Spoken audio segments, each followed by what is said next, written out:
Indian premier league mini వేలం దుబాయ్లో జరుగుతోంది. మొత్తం 10 ఫ్రాంచైజీలు 77 స్లాట్స్ పోటీ పడుతున్నాయి. ఇందులో 30 వరకు విదేశీ ఆటగాళ్ల స్లాట్స్ ఉన్నాయి. ఇంగ్లాండ్ పేస్ ఆల్రౌండర్ క్రిస్ వోక్సన్ 4,20,00,000కు పంజాబ్ దక్కించుకుంది. అతడి బేస్ ప్రైజ్ 2 కోట్లు. కానీ అంతకంటే రెట్టింపు ధరకు పంజాబ్ సొంతం చేసుకుంది. న్యూజిలాండ్ ఆల్రౌండర్ డారిల్ మిచెల్ ను 14 కోట్ల ధర పలికాడు. అతడి కోసం Punjab Kings, Chennai super Kings పోటీ పడ్డాయి. చివరకు భారీ ధరకు సిఎస్కే దక్కించుకుంది. భారత పేసర్ హర్షల్ పటేల్ కు 11,75,00,000 దక్కాయి. అతడి కనీస ధర 2 కోట్లు మాత్రమే. అతడి కోసం గుజరాత్ టైటాన్స్, పంజాబ్ కింగ్స్ తీవ్రంగా పోటీ పడ్డాయి. చివరకు పంజాబ్ కింగ్స్ హర్షల్ పటేల్ ను దక్కించుకుంది.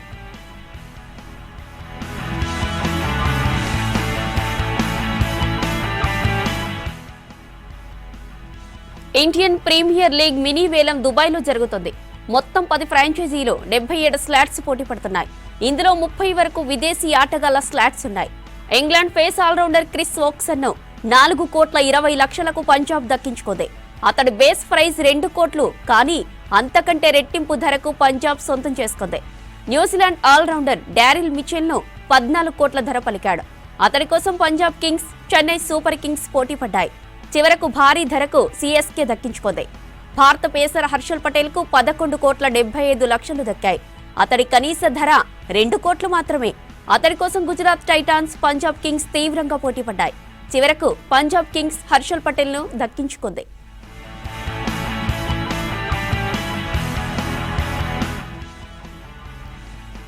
మరిన్ని వివరాలు విజయ్ అందిస్తారు. విజయ్, ఐపీఎల్ వేలం అప్డేట్స్ ఏంటి?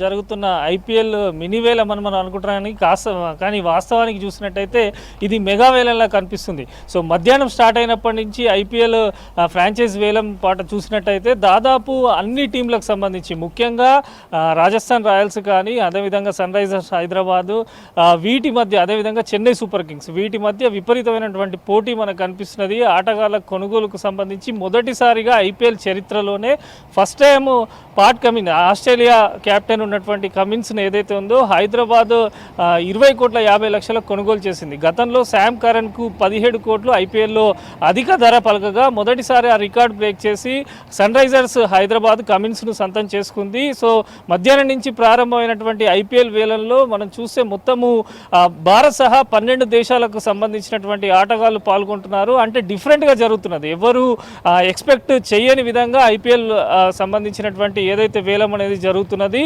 సో రచన్ రవీంద్ర మనం చూసాము, న్యూజిలాండ్ ప్లేయరు, స్టార్డమ్ ఉన్నటువంటి ప్లేయరు. గతంలో వరల్డ్ కప్లో జరిగిన ఆయన ప్రదర్శన మనం చూసాం. చాలా వరకు రచన్ రవీంద్ర టాప్ ప్లేయర్గా ఉంటారు అని చెప్పి క్రికెట్కు సంబంధించినటువంటి ఎనలిస్టులు, విశ్లేషకులు చెప్పినప్పటికీ సో ఆయనకు సంబంధించి ఒకసారి డీటెయిల్స్ చూస్తే 1.8 crores ఆయనను రచన్ రవీంద్రకు సంబంధించి దక్కించుకున్నటువంటి పరిస్థితి మనకు కనిపిస్తుంది. చెన్నై సూపర్ కింగ్స్ ఆయన దక్కించుకుంది. సో ఓవరాల్గా బ్యాట్స్మెన్స్కు సంబంధించినటువంటి వేలం అనేది ఇప్పుడు జరిగింది. నెక్స్ట్ ఇప్పుడు బౌలర్లకు సంబంధించినటువంటి వేలం అనేది జరుగుతున్నది. ఒకసారి ఇప్పటి వరకు జరిగినటువంటి ఫ్రాంచైజీలు కొనుగోలు చేసిన ప్లేయర్స్ డీటెయిల్స్ మనం చూస్తే హైదరాబాద్కు సంబంధించి మొత్తము 34 కోట్లు ఉండగా ప్యాట్ కమిన్స్తో పాటు అదేవిధంగా ట్రావిస్ హెడ్ మనం చూసాం. గత వరల్డ్ కప్ ఫైనల్లో ట్రావిస్ హెడ్ పర్ఫార్మెన్స్ మనం చూసాము. సింగిల్ బ్యాటింగ్ తోని మొత్తం వరల్డ్ కప్పే కైవసం చేసుకునే విధంగా ఆయన ప్రదర్శన లాస్ట్ టైం వరల్డ్ కప్లో ఉండే. సో ఇద్దరు కీ ప్లేయర్లను, ఆస్ట్రేలియా కీ ప్లేయర్లను సన్ రైజర్స్ హైదరాబాద్ దక్కించుకుంది. వీటితో పాటు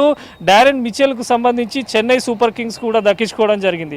హర్షల్ పటేల్ పంజాబ్ కింగ్స్, గతంలో పంజాబ్ కింగ్స్ సంబంధించి కొంత బౌలింగ్ విషయంలో పంజాబ్ కింగ్స్ కూడా జాగ్రత్తగా ఈసారి వేలం పాటలో పాల్గొన్నట్టు అర్థమవుతున్నది. వారు హర్షల్ పటేల్ను దక్కించుకున్నారు. So Rovman Powell, West Indies star player, stardom batsmen, so దూకుడుగా ఆడేటువంటి పావెల్ను రాజస్థాన్ రాయల్స్ 7.4 కోట్లకు కొనుగోలు చేయడం జరిగింది. సో హోరాహోరీగా ఐపీఎల్కు సంబంధించింది అయితే ఫ్రాంచైజీల వేలం జరుగుతున్నది. దుబాయ్లో జరుగుతున్నది కనుక చాలా వరకు క్రికెట్ లవర్స్ కానీ క్రీడాకారులు అందరూ కూడా ఎదురు చూస్తున్నారు. ఎందుకంటే 12 దేశాల పైన క్రీడాకారులు పాల్గొన్నారు. కానీ ఈసారి స్టీవ్ స్మిత్ మనం చూసాం, ఆస్ట్రేలియాకు సంబంధించినటువంటి కీ ప్లేయరు స్టీవ్ స్మిత్ను ఎవరు కూడా ఫ్రాంచైజీ కొనేందుకు ఆసక్తి చూపిస్తలేరు. సో స్టీవ్ స్మిత్ అనేది హోడ్లో అట్లానే ఉండిపోయినాడు. సో బ్యాట్స్మెన్కి సంబంధించి ఎవరైతే మెయిన్ కీ ప్లేయర్లు ఉన్నారో ఆస్ట్రేలియా కానీ, ఇంగ్లాండ్ కానీ, అదేవిధంగా అదేవిధంగా సౌత్ ఆఫ్రికాకు సంబంధించి కానీ న్యూజిలాండ్ కానీ సో కీ ప్లేయర్లకు సంబంధించి అయితే ఫ్రాంచైజీలు ఎక్కువ దృష్టి సారించారు. మరొక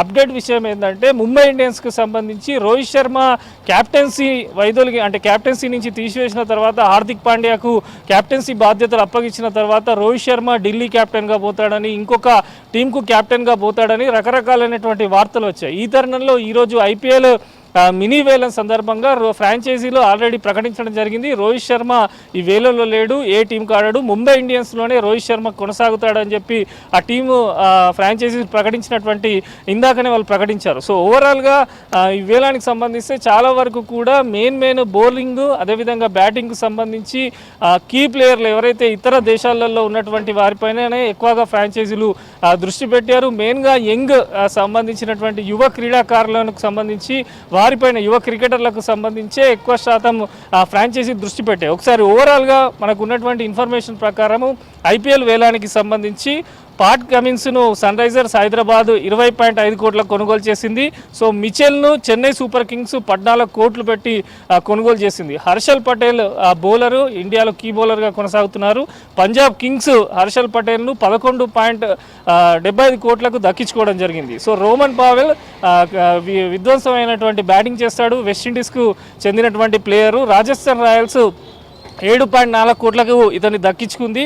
సో ట్రావిస్ హెడ్ ఈయన గురించి లాస్ట్ టైం వరల్డ్ కప్ చివరి సెషన్లో వచ్చి వరల్డ్ కప్ ఫైనల్ ఆడి వరల్డ్ కప్ ఆస్ట్రేలియాకు అందేలా బ్యాటింగ్ చేశారు. ఇప్పుడు సన్ రైజర్స్ హైదరాబాద్ 6.8 క్రోర్స్కు ట్రావిస్ హెడ్ను కొనుగోలు చేయడం జరిగింది. సో కోయెడ్జీ ముంబై ఇండియన్స్ ఈయన South African bowler, key bowler, ఇతన్ని ముంబై ఇండియన్స్ 5 కోట్లకు కొనుగోలు చేసింది. క్రిస్ ఓక్స్ పంజాబ్కు సంబంధించిన పంజాబ్ కింగ్స్ ఇతన్ని 4.2 క్రోర్స్కు కొనుగోలు చేయడం జరిగింది. హ్యారీ బ్రూక్ కూడా ఇంగ్లాండ్కి సంబంధించినటువంటి ప్లేయరు. సో మెయిన్గా ఐపీఎల్ ఈ ఫ్రాంచైజీలు చూసిన విషయంలో ఆల్రౌండర్స్ పైనే ఎక్కువ దృష్టి పెడుతున్నారు. ఆల్రౌండర్ పర్ఫార్మెన్స్ ఐపీఎల్లో కీగా మారుతుంది. ఇప్పుడు ప్యాట్ కమిన్స్ కూడా అంత ధర పెట్టి కొనడానికి కారణము కమిన్స్ ఒక బౌలింగ్ కాక చివరి సెషన్ అంటే చివరి ఓవర్లలో కూడా అద్భుతమైన బ్యాటింగ్ చేస్తాడని చెప్పి ఆల్రౌండర్స్ పైనే ఇప్పుడు మెయిన్గా సన్ రైజర్స్ హైదరాబాద్ కానీ, రాజస్థాన్ రాయల్స్ కానీ, ముంబై ఇండియన్స్ కానీ, చెన్నై సూపర్ కింగ్స్ కానీ సో వీరందరూ కూడా ఆల్రౌండర్స్ పైన కొనుగోలు చేసేందుకు ఎక్కువగా ఇష్టపడుతున్నారు. సో టీంలో మిడిల్ ఆర్డర్కు సంబంధించి గతంలో మనం చూసాం ఐపీఎల్లో ముఖ్యంగా మన హైదరాబాద్ సన్ రైజర్స్ విషయానికి వస్తే లాస్ట్ ఐపీఎల్ చాలా పూర్గా పర్ఫార్మెన్స్ ఉండే కనీసం క్వాలిఫైర్ వరకు కూడా వెళ్ళలేకపోయింది. సో ఈ తరుణంలో వాళ్ళకు ఉన్నటువంటి 34 క్రోర్స్లో మెయిన్ ప్లేయర్లకు సంబంధించి ముఖ్యంగా కమిన్స్ కానీ ఆస్ట్రేలియా ప్లేయర్లకు సంబంధించి ఎక్కువ దృష్టి పెట్టారు మన ఫ్రాంచైజీలు.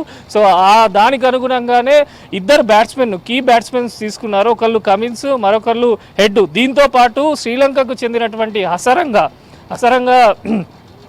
బౌలరు అదేవిధంగా కొంత బ్యాట్స్మెన్ కూడా బాగా పర్ఫామ్ చేస్తాడు. అసరంగాకు సంబంధించి 1.5 క్రోర్స్తో అసరంగాను కూడా తీసుకోవడం జరిగింది. సో ఓవరాల్గా హైదరాబాద్కు సంబంధించి సన్ రైజర్స్ హైదరాబాద్ అయితే ఈసారి స్ట్రాంగ్ టీం పైననే ఎక్కువగా దృష్టి పెట్టింది. వారికి ఉన్నటువంటి ఏదైతే వేలానికి సంబంధించి కీ ప్లేయర్లు ఆల్రౌండర్లను తీసుకోవాలని చెప్పి భావిస్తుంది.